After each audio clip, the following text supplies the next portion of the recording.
Benvenuti tifosi del Napoli.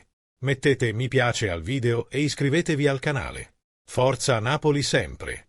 La conferenza stampa inizia con le parole di Aurelio De Laurentiis. Avevamo un contratto di 16 anni, ma il Covid ci ha impedito di portarlo a termine per un solo anno.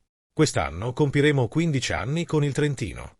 In Abruzzo, però, abbiamo scoperto una struttura di altissima qualità. Sono due mondi diversi. Il Trentino fa di tutto per accogliere le persone. Il Trentino è una regione davvero accogliente. In Abruzzo la gente è più restia, dice sempre «come posso fare? Non abbiamo soldi, la sinistra ci sta uccidendo».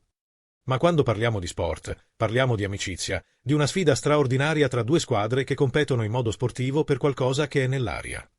De Laurentiis ha ribadito, quest'anno hanno voluto replicare l'evento in piazza, allestendo 400 posti a sedere.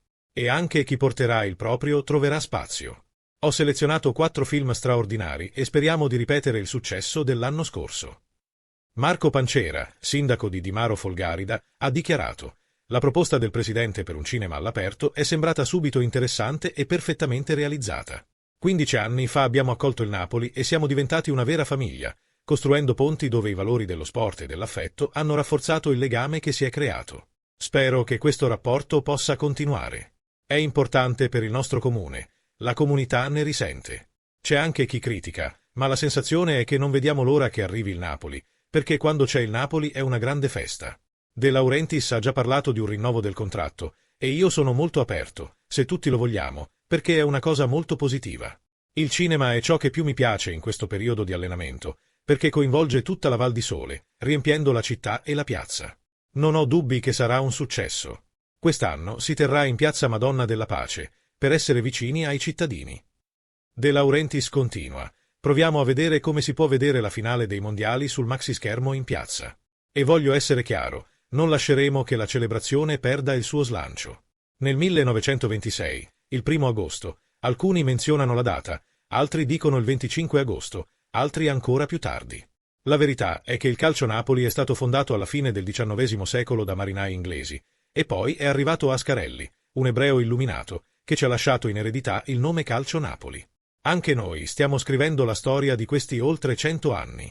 Vi chiedo di stare attenti a non far perdere lo slancio alla celebrazione. Quando si parla di un centenario, credo che si debba celebrare nell'arco di un anno.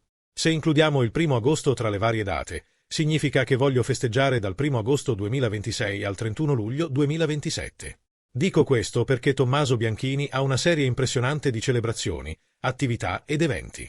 Se esageriamo, non sprecheremo questa grande opportunità per rilanciare il concetto che Napoli esiste, Napoli è filosofia e stile di vita.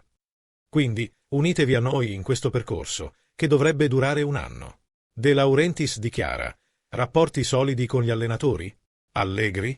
Dobbiamo parlare dei miei rapporti con la città, il comune e le regioni per quanto riguarda la questione dello stadio. Volete essere considerati una grande squadra, ma quando dissi che Maradona era una schifezza e arrivò Ancelotti, avevo ragione. La mia opinione non è cambiata. Nemmeno spendere 200 milioni di euro risolverà i problemi di Maradona. Durante il precampionato rilascerò una lunga intervista in cui risponderò e vi provocherò, e voi farete lo stesso. Il Napoli non ha ancora un allenatore, e anche se lo avesse, non potrebbe annunciarlo. Conoscete le regole federali. Non ha senso continuare a creare confusione. Saranno le strutture al centro di questo quinquennio? Non ci sono problemi con il centro sportivo. Terremo una conferenza sullo stadio. Le strutture saranno al centro di questo quinquennio. Vuoi regalarci un altro pezzo del tricolore? È per questo che hai scelto quell'allenatore senza nome? Ho vinto il tricolore anche con un allenatore che non l'aveva mai vinto, tranne che in Russia. Quindi non preoccuparti. L'importante è che tu veda la mia faccia lì. Quando presenterai l'allenatore? Potrò presentare l'allenatore quando il regolamento lo permetterà.